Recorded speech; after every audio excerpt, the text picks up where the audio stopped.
Now, this is a different kind of drawing. It also came out of our school of self-improvement here at the studio.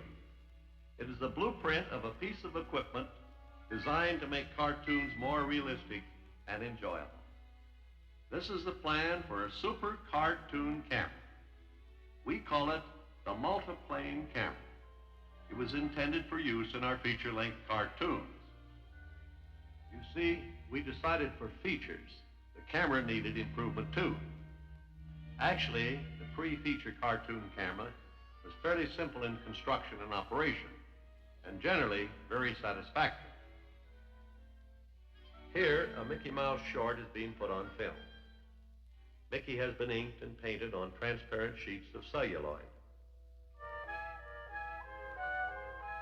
This happens to be a panorama effect where the character will walk in one place and the background keeps moving behind him to create the illusion. Each time a new cell of Mickey is photographed, the background must be moved a fraction of an inch. Photographing each one of these celluloids of Mickey and background makes a single frame of motion picture film. And here's how the action looks on the screen.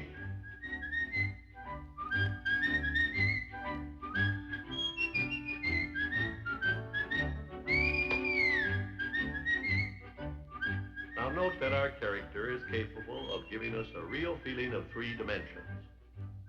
He can move farther away and come closer.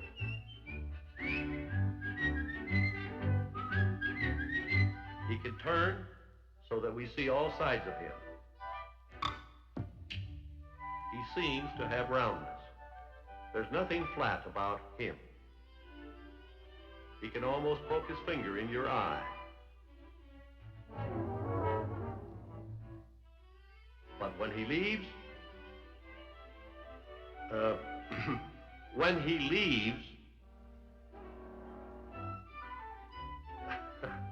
he leaves, whatever dimension he has given the scene leaves with him. Now, the unnatural flatness of the background becomes evident. But besides being merely unrealistic, the old-fashioned flat background can also create a false effect. For instance, when our camera moves in closer on this moonlight scene, you'll notice that everything grows larger, including the moon. Now, when you walk along a country road toward the moon, it certainly doesn't grow larger like this, nor does it shrink in size when you walk away from it. The problem was how to take a painting and make it behave like a real piece of scenery under the camera. The trouble was we were photographing a flat 2-dimensional background. So we set about making plans and blueprints for a new cartoon camera that would overcome this. The different elements in the scene were separated according to their varying distances from the viewer.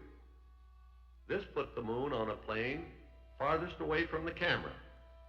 With our original picture broken down in this manner, it is possible to control the relative speed with which each individual part of it moves to or away from the camera. But the moon remains absolutely still, and so it will always remain the same, neither growing nor shrinking in size.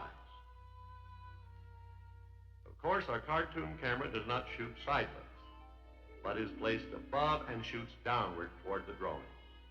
Since this new camera used many planes, we called it the multiplane camera.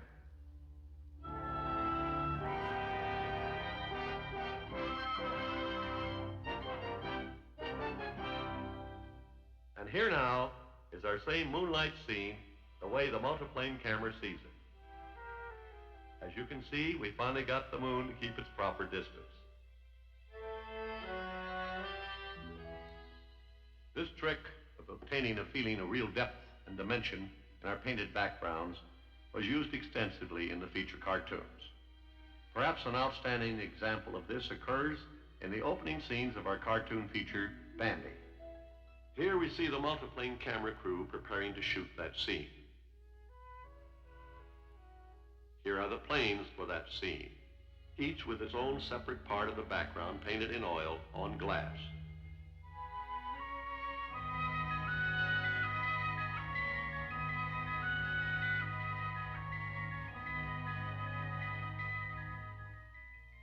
Each of these background planes is placed on one of the levels under the camera. Each plane is capable of moving in various directions. Here we see one being moved sideways. The camera operator, looking down from the viewpoint of the camera, sees all the levels combined as one picture. From his view, we can see how each level or plane can move independently of the others. Here, the operator of each level is bringing his particular part of the background into the right position to start the scene. But before the scene can be photographed, the camera operator must okay the setup. Everything's okay except the bottom level. What's wrong down there, Alan? I was moving it the wrong way, Dick. I'm taking it back now. How's that? Looks fine now.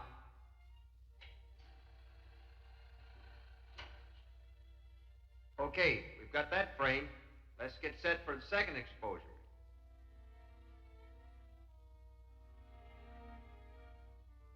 In our frame-by-frame method of photographing a cartoon scene, the feeling of depth is not actually too evident when the scene is under the camera.